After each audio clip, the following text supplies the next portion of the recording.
हर हर महादेव। ओम नमः शिवाय। नमस्कार भक्तों।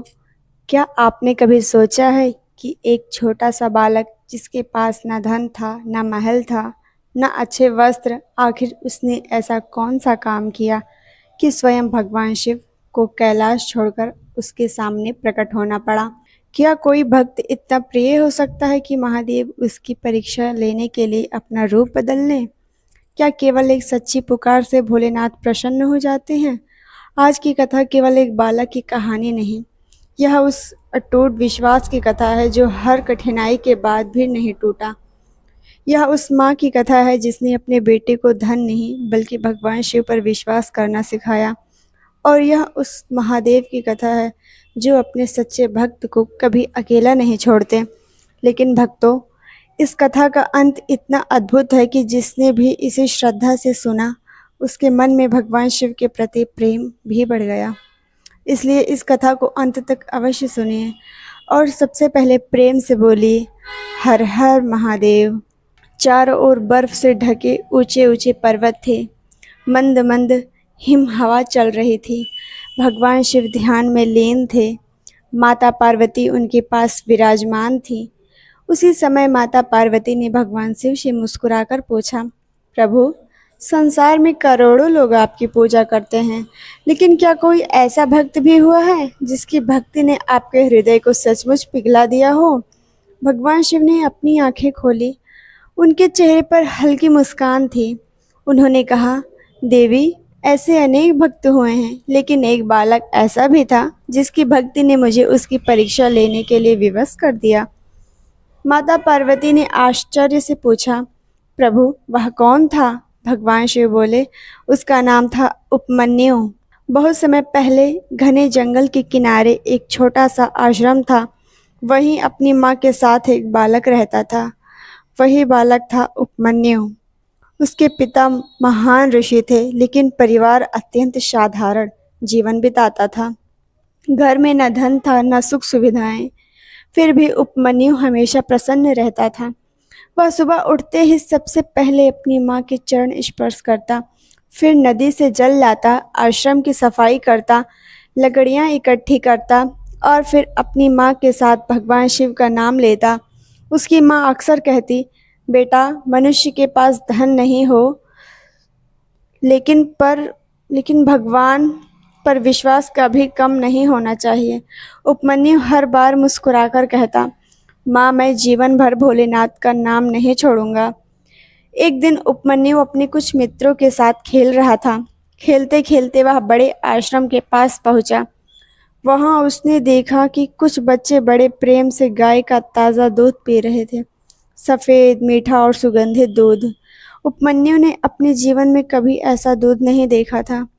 उसके मन में इच्छा जागी। वह चुपचाप घर लौट आया। उसकी आंखों में एक मासूम सवाल था। घर पहुंचते ही उसने माँ से कहा, माँ, क्या मुझे आज दूध मिलेगा? यह सुनकर उसकी माँ कुछ पल के लिए चुप हो गई। उनकी आंखें भर आई। घर में न गाय थी, न दूध खरीदने के लिए धन, लेकिन वह अपने बेटे का मन भी नहीं तोड़ना चाहती थी। उन्होंने थोड़ा सा आटा पानी में घोलकर एक पात्र में डाला और मुस्कुराकर कहा, लो बेटा, दूध पी लो। उपमन्यु ने जैसे ही एक घूंट लिया, वह समझ गया कि यह दूध नहीं है। उसने धीरे से पूछा, माँ, यह दूध जैसा क्यों नहीं है? अब माँ अपने आंसू नहीं रोक सकी। उन्होंने उपमन्यु को अपने सीने से लगा लिया और बोली, बेटा, यह दूध नहीं है। हम इतने गरीब हैं कि तुम्हें दूध भी नहीं पिला सकते। यह सुनते ही उपमन्यु की आंखों में आंसू आ गए, लेकिन उसने अपनी माँ से कोई शिकायत नहीं की। कुछ देर बाद उसने बहुत शांत स्वर में पूछा, माँ, क्या कोई ऐसा है जो हमारी गरीबी दूर कर सकता है? माँ ने बिना देर किए उत्तर दिया, हाँ बेटा, है। वे हैं महादेव, भगवान भोलेनाथ। जो सच्चे मन से उन्हें पुकारता है, महादेव उनकी पुकार अवश्य सुनते हैं। उपमन्यु ने आश्चर्य से पूछा, क्या महादेव मेरी भी सुनेंगे? माँ मुस्कुराई। उन्होंने उसके सिर पर हाथ रखा और कहा, अगर तुम्हारी भक्ति सच्ची होगी तो महादेव अवश्य सुनेंगे। उसी क्षण उपमन्यु ने मन ही मन एक संकल्प लिया। उसने सोचा, अब मैं भगवान शिव को प्रसन्न करके ही रहूँगा।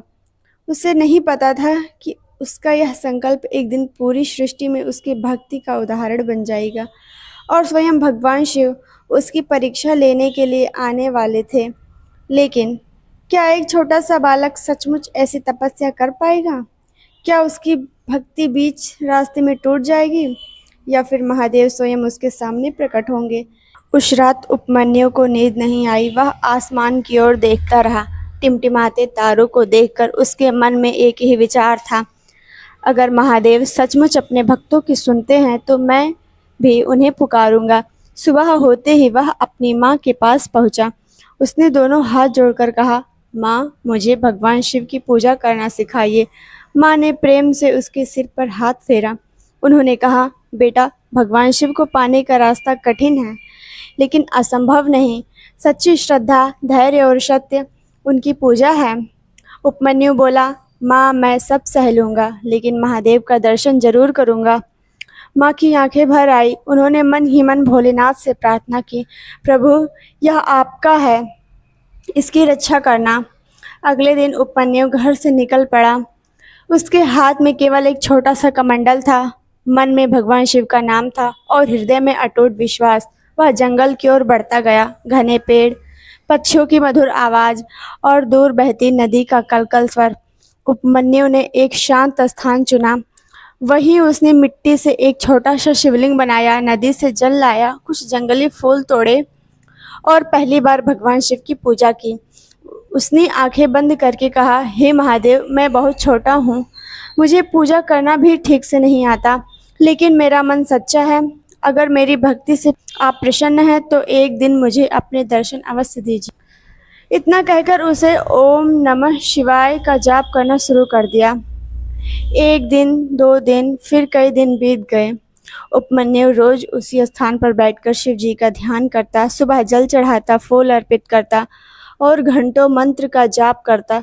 कभी तेज धूप पड़ती, कभी वर्षा होती, कभी ठंडी हवा चलती, लेकिन उपमन्यु ने पूजा नहीं छोड़ी। धीरे धीरे उसका शरीर कमजोर होने लगा, लेकिन उसका विश्वास पहले से भी अधिक मजबूत होता गया। उधर घर में उसकी माँ बहुत चिंतित थी। कई दिन बीत गए थे। उपमन्यु बहुत कम घर आता। जब भी आता केवल माँ के चरण छूता और फिर जंगल लौट जाता। एक दिन माँ ने पूछा, बेटा, क्या तुम्हें डर नहीं लगता? उपमन्यु मुस्कुराया। उसने कहा, माँ, जहाँ महादेव का नाम हो वहाँ डर कैसा? माँ ने उसे गले लगा लिया। उन्होंने कहा, बेटा, याद रखना, महादेव अपने भक्त की परीक्षा अवश्य लेते हैं, लेकिन जो धैर्य रखता है उसे कभी खाली नहीं लौटाते। उपमन्यु ने उत्तर दिया, माँ, चाहे कितनी भी परीक्षा हो, मैं भगवान शिव का नाम जप नहीं छोड़ूंगा। अब उपमन्यु ने पहले से भी अधिक कठोर तप करने शुरू कर दिया। वह घंटों तक एक ही स्थान पर बैठा रहता, कम भोजन करता, अधिक समय भगवान शिव का स्मरण करता। उसके चेहरे पर पहले से अधिक तेज दिखाई देने लगा। जंगल के ऋषि मुनि भी उसे देखकर आश्चर्य करने लगे। एक ऋषि ने दूसरे ऋषि से कहा, इतनी छोटी उम्र में इतनी बड़ी तपस्या, यह साधारण बालक नहीं है। दूसरे ऋषि ने बोला, इसकी भक्ति अवश्य रंग लाएगी। उधर देवलोक में भी इस बालक की चर्चा होने लगी। देवताओं ने देखा कि एक छोटा बालक पूरी श्रद्धा से भगवान शिव का नाम जप रहा है। सबको आश्चर्य हुआ। देवताओं ने कहा, क्या यह बालक सचमुच भगवान शिव के दर्शन कर पाएगा? लेकिन कैलाश पर्वत पर बैठे महादेव सब देख रहे थे। भगवान शिव मुस्कुराए। माता पार्वती ने पूछा, प्रभु, क्या आपने उस बालक की भक्ति देखी? महादेव बोले, हाँ देवी, उसकी भक्ति सच्ची है, लेकिन सच्ची भक्ति की पहचान परीक्षा से होती है। माता पार्वती ने पूछा, क्या आप उसकी परीक्षा लेंगे? महादेव ने शांत स्वर में कहा, हाँ, समय आने पर मैं स्वयं उसकी परीक्षा लूंगा। उस रात उपमन्यु शिवलिंग के सामने बैठा था। आसमान में पूर्णिमा का चांद चमक रहा था। जंगल बिल्कुल शांत था। उपमन्यु ने दोनों हाथ जोड़कर कहा, हे महादेव, मैं आपके दर्शन के बिना वापस नहीं जाऊंगा, चाहे मुझे कितनी भी कठिनाई क्यों ना सहनी पड़े। मुझे केवल आपकी भक्ति चाहिए। यदि आप मुझे धन ना दें तो भी चलेगा, यदि आप मुझे वैभव ना दें तो भी चलेगा, लेकिन मुझे अपने चरणों की भक्ति अवश्य दीजिए। उसकी आंखों से आंसू बह निकले। लेकिन उसके होठों पर अब भी एक ही मंत्र था, ओम नमः शिवाय, ओम नमः शिवाय। किसी भक्त की भक्ति सच्ची होती है तो भगवान केवल उसकी प्रार्थना नहीं सुनते, वे उसकी परीक्षा भी लेते हैं। और अब उपमन्यु के जीवन की सबसे कठिन परीक्षा शुरू होने वाली थी। दिन बीतते गए, उपमन्यु अब जंगल के एक शांत स्थान पर रहता था। सुबह सूर्योदय से पहले उठता, नदी में स्नान करता, मिट्टी से बने शिवलिंग पर जल चढ़ाता, जंगली फूल अर्पित करता और फिर घंटों तक आंखें बंद करके भगवान शिव का ध्यान करता। धीरे धीरे उसने भोजन भी कम कर दिया, कभी खाता, कभी केवल जल पीता और कई बार पूरा दिन केवल ओम नमः शिवाय का जाप करता। उसका शरीर दुर्बल होने लगा, लेकिन उसके चेहरे का तेज पहले से भी अधिक बढ़ गया। जंगल के पशु भी उसके पास निडर होकर बैठ जाते, हिरण उसके पास आकर घास चरते, पक्षी उसके कंधों पर बैठ जाते। ऐसा लगता था जैसे पूरी प्रकृति उसकी तपस्या की साक्षी बन गई हो। माता पार्वती ने कहा, प्रभु यह बालक बहुत छोटा है, इतनी कठिन तपस्या कैसे कर रहा है? भगवान शिव मुस्कुराए। उन्होंने कहा, देवी, जिसके मन में सच्ची भक्ति होती है उसे कठिन छोटी लगने लगती है। माता पार्वती बोली, प्रभु अब तो इसे दर्शन दे दीजिए। भगवान शिव ने उत्तर दिया, अभी नहीं, पहले इसकी भक्ति की अंतिम परीक्षा होगी। कुछ देवता भगवान शिव के पास पहुँचे। उन्होंने हाथ जोड़कर कहा, प्रभु यह बालक आपका अनन्य भक्त है, इस पर कृपा कीजिए। भगवान शिव बोले, समय निकट है, लेकिन बिना परीक्षा के मिलने वाला वरदान भक्त को उतना मजबूत नहीं बनाता जितना परीक्षा के बाद मिलने वाला वरदान मजबूत बनाता है। एक दिन तेज वर्षा होने लगी, आकाश में काले बादल छा गए, बिजली चमकने लगी, तेज हवाएं चलने लगी। उपमन्यु का छोटा सा पूजा स्थान टूट गया, मिट्टी का शिवलिंग भी वर्षा के पानी में बह गया। कुछ क्षणों के लिए उपमन्यु की आंखों में आंसू आ गए। फिर उसने दोनों हाथ जोड़कर कहा, महादेव, यदि मेरा बनाया हुआ शिवलिंग मिट गया तो क्या हुआ? आप तो मेरे हृदय में विराजमान हैं। उसने फिर से मिट्टी इकट्ठी की, दोबारा शिवलिंग बनाया, फिर उसी श्रद्धा से जल चढ़ाया और पहले से भी अधिक भक्ति के साथ मंत्र जाप शुरू कर दिया। कैलाश पर बैठे भगवान शिव यह देखकर प्रसन्न हुए। अब दूसरी परीक्षा। कुछ दिन बाद जंगल में भोजन मिलना भी कठिन हो गया। फल सूख गए, पत्ते झड़ गए। उपमन्यु कई दिनों तक भूखा रहा, लेकिन उसने शिकायत नहीं की। वह केवल भगवान शिव का नाम लेता रहा। उसने कहा, प्रभु, यदि भूख भी आपकी परीक्षा है तो मैं इसे भी स्वीकार करता हूँ। उसकी आवाज़ में न क्रोध था न शिकायत, सिर्फ विश्वास था। उसी शाम एक वृद्ध साधु वहाँ आए। उनकी दाढ़ी सफ़ेद थी, हाथ में कमंडल था। उन्होंने उपमन्यु से पूछा, बेटा, तू इस घने जंगल में अकेला क्या कर रहा है? उपमन्यु ने विनम्रता से उत्तर दिया, मैं भगवान शिव की आराधना कर रहा हूँ। साधु ने पूछा, क्या? उपमन्यु बोला, क्योंकि मेरे लिए संसार में सबसे बड़े देव महादेव हैं। साधु ने मुस्कुराकर कहा, यदि मैं तुझे कहूँ कि किसी दूसरे देवता की पूजा कर, तो क्या करेगा? उपमन्यु ने तुरंत सिर झुका लिया, लेकिन उसकी आवाज़ दृढ़ थी। उसने कहा, क्षमा कीजिए, मैं सभी देवताओं का सम्मान करता हूँ, लेकिन मेरे आराध्य केवल महादेव हैं। वृद्ध साधु कुछ क्षण उसे देखते रहे, फिर मुस्कुराकर वहाँ से चले गए। उपमन्यु नहीं जानता था कि यह उसकी परीक्षा का केवल आरंभ था। वह साधु कोई साधारण व्यक्ति नहीं था, वह भगवान शिव की गढ़ों में से एक था, जिसे महादेव ने उपमन्यु की परीक्षा लेने भेजा था। गढ़ ने लौटकर कहा, प्रभु, उस बालक की श्रद्धा अटल है। भगवान शिव मुस्कुराए। उन्होंने कहा, अब समय आ गया है, मैं स्वयं उसकी परीक्षा लूं। माता पार्वती ने आश्चर्य से पूछा, क्या आप अपने वास्तविक रूप में जाएंगे? भगवान शिव बोले, नहीं देवी, यदि मैं अपने वास्तविक रूप में जाऊंगा तो परीक्षा कैसी होगी? अगली सुबह जंगल का वातावरण बिल्कुल शांत था। उपमन्यु आंखें बंद करके ओम नमः शिवाय का जाप कर रहा था।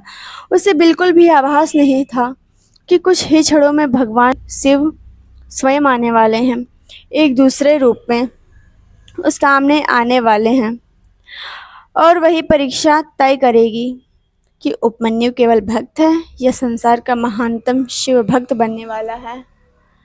लेकिन भगवान शिव किस रूप में आएंगे? वे उपमन्यु से क्या कहेंगे? और क्या उपमन्यु अपने आराध्य के विरुद्ध एक भी शब्द सुन पाएगा? अब समय आ गया था उस अंतिम परीक्षा का, जो यह तय करने वाली थी कि उपमन्यु की भक्ति केवल इच्छा तक सीमित है या समर्पण का पराकाष्ठा है। सुबह का समय था। पूर्व दिशा से सूर्य की हल्की किरणें पेड़ों के बीच से छनकर आ रही थीं। उपमन्यु मिट्टी के शिवलिंग के सामने पद्मासन में बैठे थे। उनकी आंखें बंद थीं। उनके होठों पर केवल एक मंत्र था, ओम नमः शिवाय, ओम नमः शिवाय। अचानक जंगल में एक दिव्य प्रकाश फैला। कुछ ही क्षणों बाद वह प्रकाश शांत हो गया। उपमन्यु ने आंखें खोली। उन्होंने देखा सामने एक तेजस्वी पुरुष खड़ा है, सिर पर मुकुट, हाथ में वज्र, चारों ओर दिव्य आभा। उपमन्यु ने सोचा, यह तो देवराज इंद्र प्रतीत होते हैं। उनकी विनम्रता से प्रणाम किया।